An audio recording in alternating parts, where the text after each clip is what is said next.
In this video, I'll be showing you how to fix no sound on iPad not working. It's a full guide, so if you find this video helpful, drop a like and subscribe. Now, no sound from your speakers is usually a software hijack rather than a broken part, so there's a few different things we can go ahead and do. So firstly is check for silent mode. So swipe down on the top right, it's going to bring up your control panel. Make sure firstly that you're not on do not disturb or anything like that. As for, your volume, go ahead and check it over here as well. And what you also want to do is check if your iPad's being hijacked by AirPlay. So if you have AirPlay enabled, go ahead and click on it and make sure it's your iPad speaker instead of whatever else, like any display. I'm going to keep it on mine just because I'm using it to record my screen. And yeah, just make sure it's always on speakers because it might be like connected to headphones or a wireless speaker or anything like that.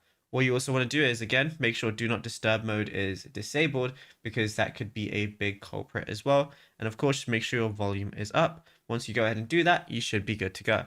Now, if you found this video helpful, be sure to drop a like and subscribe. And also be sure to check out all our other tutorials that we've been posting on the channel as well.